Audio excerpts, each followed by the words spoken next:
Как говорил великий русский полководец Александр Суворов, пока не будет предан земле последний погибший солдат, война не окончена. И сегодня мы, как никто другой, понимаем их смысл. 77 лет спустя обрел покой на родной Вурнарской земле солдат времен Великой Отечественной войны Николай Лукин. Останки нашего земляка, уроженца села Рауши, нашли члены поискового отряда города Ржева Тверской области. Солдат пропал без вести в далеком 42-м. И лишь записка, которую он спрятал в гильзе, помогла узнать его личные данные. Родственники солдата решили, что Николай Лукин должен покоиться на родной земле, в селе Рауши. Видимо, подбили его там, и он оказался в пехоте.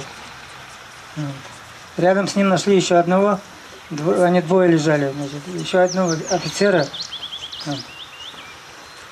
У него, к сожалению, не было этого медальона. А здесь те военные годы им давали специальные, типа как бланки, и специальные капсулы. У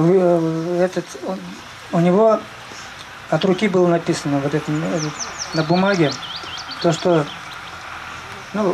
фамилия, имущество, каким ГВК призывался, потом фамилия, имя, отчество отца. 7 мая состоялся торжественный траурный митинг, посвященный 74-й годовщине Победы и перезахоронению останков солдата. Проводить красноармейцев в последний путь собрались его земляки, представители местной и районной власти, военного комиссариата, члены поисковых отрядов Чувашии, родственники и близкие. Каждый из них понимает, что главная задача воспитания молодого поколения – это вырастить их в духе патриотизма, любви к родине, чтобы они знали, что ни за какие деньги, ни за какие несметные богатства нельзя променять родину. Родственники геройски погибшего в боях под Ржевом в Тверской области солдата Николая Лукина поблагодарили поисковиков и местную власть за содействие в организации торжественно-траурной церемонии перезахоронения, за большую работу, проделанную поисковиками, и возможность вернуть солдата на малую родину. Благодаря этим людям мы имеем тот дом, ту страну, которая у нас есть.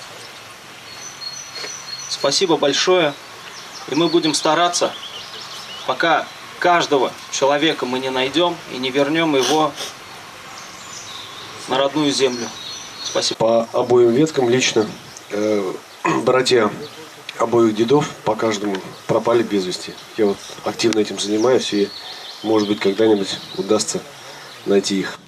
Под ружейный залп и со всеми воинскими почестями на кладбище села Рауши похоронили останки красноармейца Николая Лукина. Все почести были соблюдены. Настоятель храма Архангела Михаила села Артеменькино и иерей Алексий совершил панихиду и отпевание. Минутой молчания почтили всех погибших в страшной войне. Оправданием Твоим, образ есем, недочен Твоей славы, аще и язву нашу прегрешений, ущей Твое создание владыко, нечисть Твоим благоутробием. Вильня, узасында был шаг вот, нумай вот, хушин, яла таврынжы. Лукин Николай Лукич. Курдырдынде, пажыр хирбеле, білеші верлеш, лайшандалықчы. Халі вары ялдан изі духны вғытыра. Ништа майжук шумыр, шу затық саяджы. Савынжы, Николай Лукич, туан яла таврынжын тезе шутлас келеді. Имя Лукина Николая Лукича навсегда останется в памяти потомков. На родной земле обрел покой солдат, и отныне его могила не будет безымянной. Пусть земля ему будет пухом. Елена Анисимова, Марина Баринова, Елена Блатцева. «Вокруг нас».